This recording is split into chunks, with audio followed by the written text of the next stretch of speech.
Hi everyone, so my name is Kaylee Campbell and this is my Road to Practitioner series in service presentation, and I'm going to be talking about the OT-PT partnership.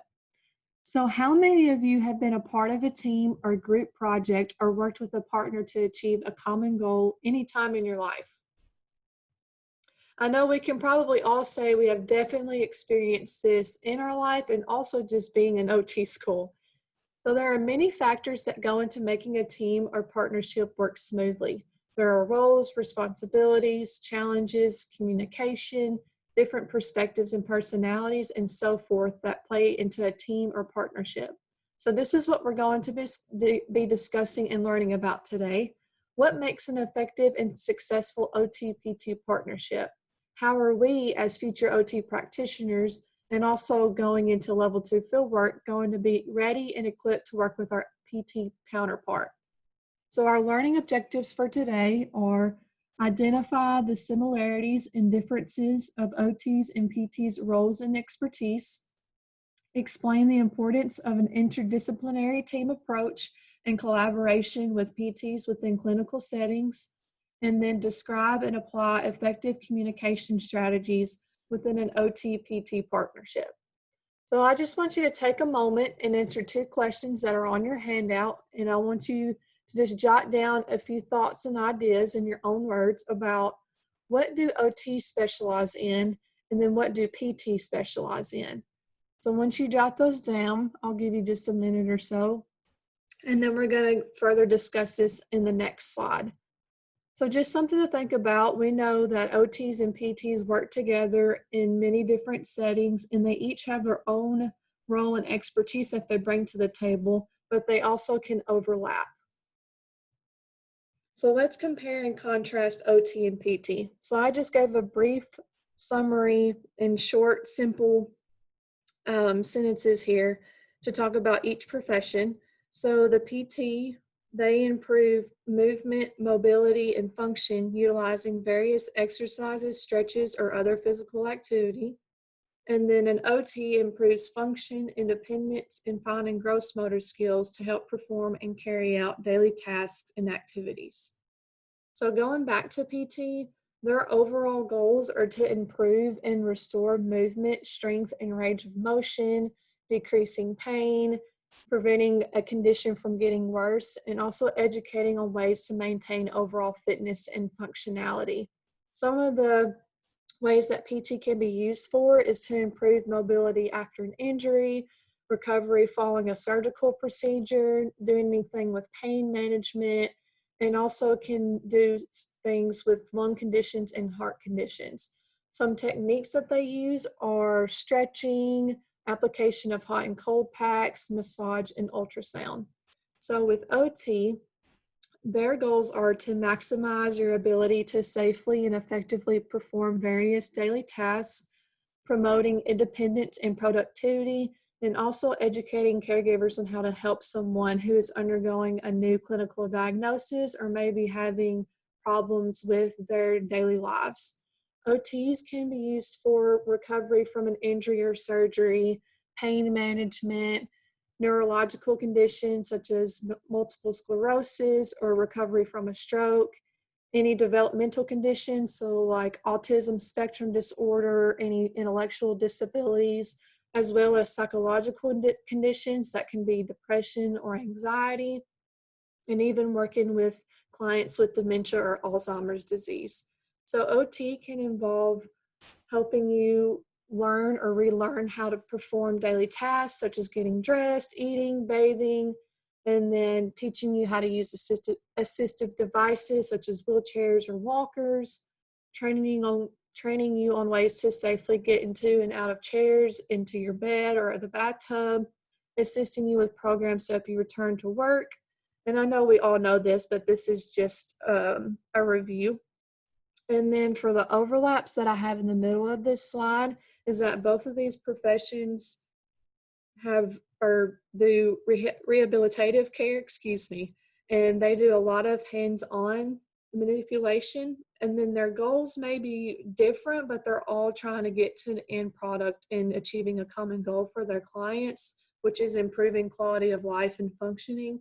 and then some of the tasks that they can do. So an OT could do an exercise or a stretch, and then a PT could also help with moving a client in and out of the bathtub. So now that we have a foundation of the roles and expertise of OTs and PTs and how they are similar and different, how do we bring these two professions together to co-treat and work together as a team? So what is the importance of working as an OT-PT team? I like to think as the OT-PT partnership as a puzzle piece. So each have their own picture or design on their own puzzle piece, but once you put it together, it creates one big picture. And also I like to say teamwork makes the dream work.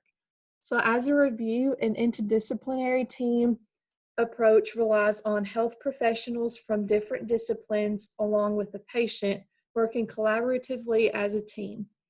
So working as a team is important because we are striving to provide quality care for our clients, as well as trying to enhance health outcomes for our clients and their caregivers. In addition, it is important that as a healthcare team, that we are sharing knowledge and information to ensure we are providing services to our clients that are of high quality. Also, it is important as a healthcare team to learn how to work together cooperatively and collaboratively to make sure that good healthcare decisions are made. So it's important that the OT-PT partnership is active, effective, so that we are ensuring quality services. What are some challenges that may arise from the OT-PT partnership? Or insensitivity to cultural or professional differences. So this could be people who have differences in education or age or gender or just a different cultural background. Also time demands for meeting. So this could be our time demands for meetings. So meeting with your PT or other healthcare workers to talk about any progress or changes that might have occurred with your client that you're working with, being able to review a chart or medication info or lab results in a timely manner. There could also be differences in perspectives on healthcare issues and also ineffective communication within the OT-PT partnership. So these are just some challenges, and I believe the biggest issue that happens between the OT-PT partnership and interdisciplinary team is the communication.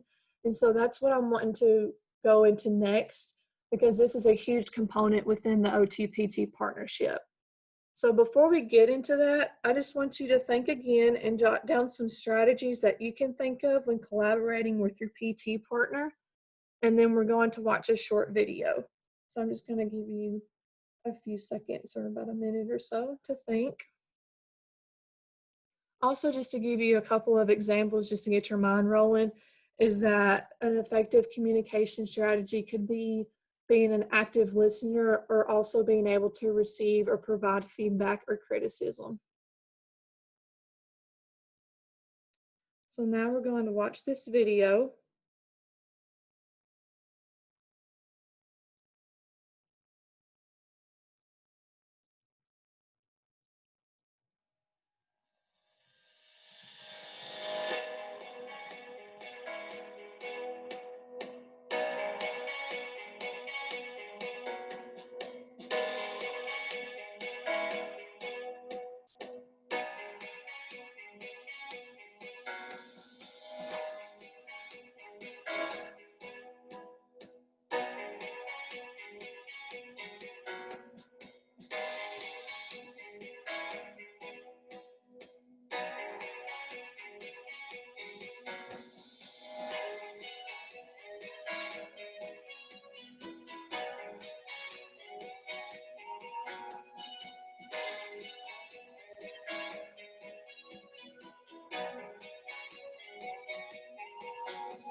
Unfortunately, that video didn't have that scenario at the end, but that's totally okay for the time.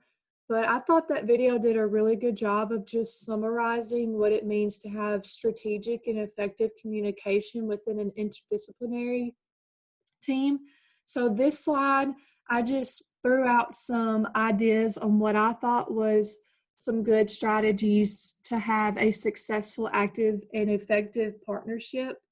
So being respectful and having trust are on here. And I think this is really important because I think of it as when we try to establish rapport with our clients, we also need to develop and create this with our coworkers and our PTs. Also, scheduling meetings is important to discuss any changes or progress that have been made with the client that you're co-treating with, and also just discussing any concerns or questions that may have arose during the day. I know when I was a student intern a couple years ago, I had the privilege to sit in on several meetings where the OTs, speech language pathologists, and PTs got together, and they would do this maybe once or twice a week, and they would just go over what treatment approaches they're working on, what improvements have been made or changes that have occurred with the clients that they have been treating. And I thought this was a great way to make sure that everybody was on the same page. But also, we want to make sure that when we communicate that it's done in a timely manner. So we need to be considerate of how and when we approach when communicating with our PT partner. Also, it's important just to be honest and open with each other and keeping that communication channel as open and honest as we can. Also, just collaborating and educating each other is important. We just want to share our knowledge and just support each other and making sure that the decisions that we're making and the way that we're treating our clients is doing the best that we can.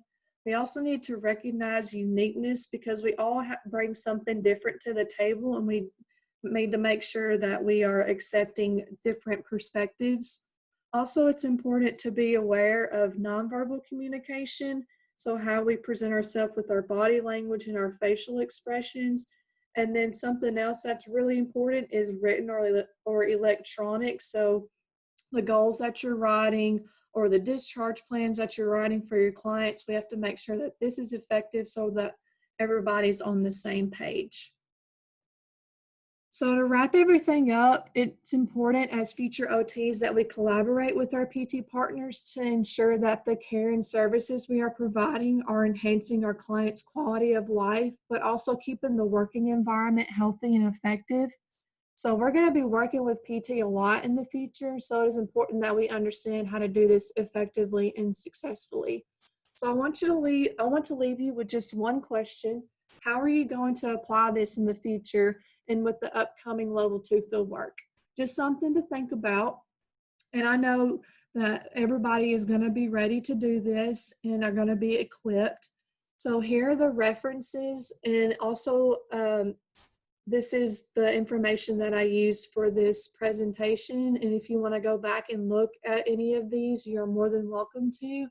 So I hope you've learned something today, and I really appreciate your time, and thanks so much for listening.